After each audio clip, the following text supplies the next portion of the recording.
Di balik gemuruh dukungan bobotoh di stadion, Persib Bandung kini tengah menatap cakrawala baru yang tidak hanya menjanjikan prestasi, tetapi juga kemakmuran finansial yang luar biasa. Peluang ini datang dari arah Zurich, markas besar FIFA, melalui kebijakan Club Benefit Program yang telah diperbarui untuk menyambut Piala Dunia 2026. Narasi mengenai Persib mandi uang bukanlah sekedar isapan jempol, melainkan konsekuensi logis dari sebuah regulasi internasional yang kian menghargai peran klub domestik. Sebuah transformasi kompensasi. FIFA nampaknya menyadari bahwa klub adalah jantung dari ekosistem sepak bola yang membesarkan para pemain. Oleh karena itu, pada edisi Piala Dunia 2026 yang akan digelar di Amerika Serikat, Kanada, dan Meksiko, FIFA melakukan lompatan besar dengan menaikkan total subsidi hingga mencapai angka fantastis, $355 juta AS, atau setara dengan 6 triliun rupiah.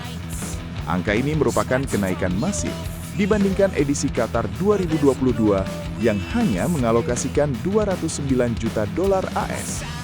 FIFA kini tidak lagi hanya melirik klub-klub elit Eropa, melainkan memperluas payung kompensasinya hingga ke klub yang melepas pemainnya sejak fase kualifikasi.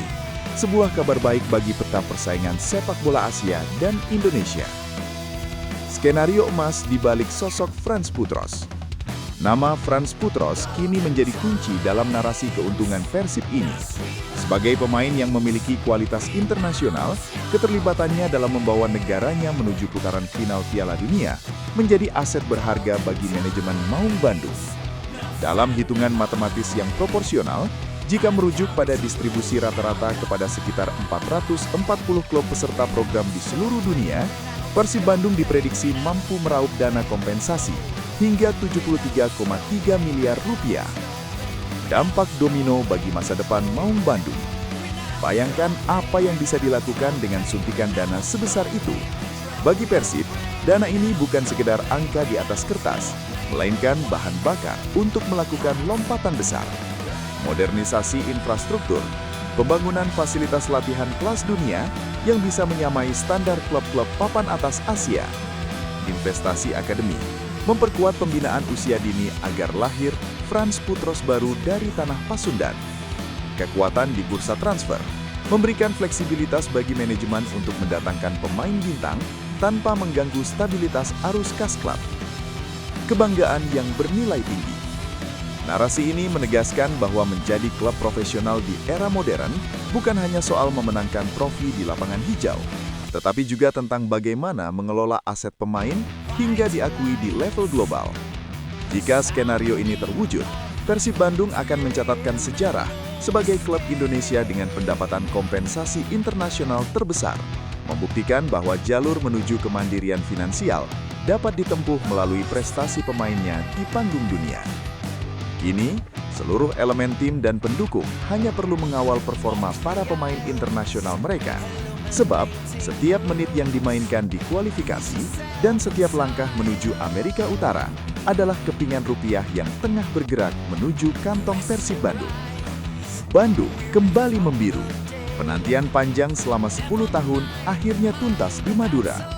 Nama David da Silva pun dielu-elukan bak pahlawan tanpa celah. Dengan 30 gol dalam satu musim, ia bukan sekedar top skor, tapi malaikat pencetak gol yang membawa trofi Liga 1 pulang ke tanah Pasundan. Tapi tahukah kalian, jauh sebelum kegilaan David da Silva dimulai, Persib pernah memiliki seorang predator yang tak kalah mengerikan. Seorang pemuda asal Kamerun yang mencetak 17 gol hanya dari 20 pertandingan. Namanya melegenda, namun nasibnya di Persib berakhir dengan sebuah ironi. Inilah kisah Christian Bekamenga, sang predator yang terlalu besar untuk sekedar bermain di Indonesia. Kita harus akui, apa yang dilakukan David da Silva ini adalah anomali. Di final Championship Series, ia menghancurkan mental Madura United dengan agregat 6-1. Gelar top skor dan gelar juara diraih secara bersamaan. Sempurna, tentu saja. Tapi bagi para bobotoh lama, statistik David mengingatkan mereka pada sosok anak muda 21 tahun yang datang di tahun 2007 lalu. Tahun 2007, Stadion Siliwangi menjadi saksi lahirnya fenomena baru. Namanya Christian Bekamengga. Didatangkan dari klub Malaysia Negeri Sembilan, tak ada yang menyangka ia akan sepuas itu. Di bawah tangan dingin Arkan Yuri, Bekamengga diduetkan dengan Ridwana Barkawi. Hasilnya mengerikan. Bayangkan, hanya dalam 20 laga, ia menyerangkan 17 gol. Jika di rata-rata Bekamengga hampir mencetak gol di setiap pertandingan, ketajamannya membawa Persib kedinginan di puncak klasemen paruh musim. Saat itu, semua orang yakin Persib akan juara di tangan Bekamengga. Namun disinilah letak beda nasibnya. Jika David da Silva memilih bertahan dan bertarung hingga mengangkat piala, Bekamengga punya jalan lain. Meski tajam, ia gagal memberikan gelar juara bagi Persib. Namun ketajamannya di Bandung justru membuat radar klub-klub Eropa menyala terang. Berbeda dengan striker asing lain yang biasanya habis di Indonesia, Bekamengga justru laris manis di benua biru. Ia direkrut oleh klub kasta tertinggi Prancis, FC Nantes. Kariernya pun melesat, membela tim-tim besar seperti Troyes hingga Lens. Persib saat itu hanya menjadi batu loncatan menuju panggung dunia. Jadi, siapa yang lebih baik?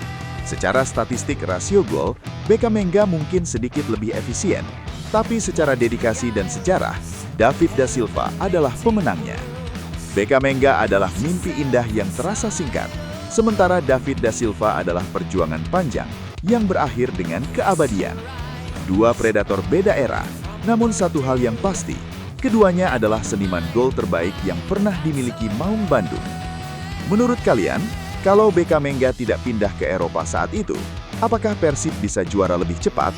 Tulis pendapat kalian di kolom komentar. Jangan lupa like, subscribe, dan nyalakan lonceng notifikasi untuk info sejarah sepak bola lainnya. Sampai jumpa di video berikutnya.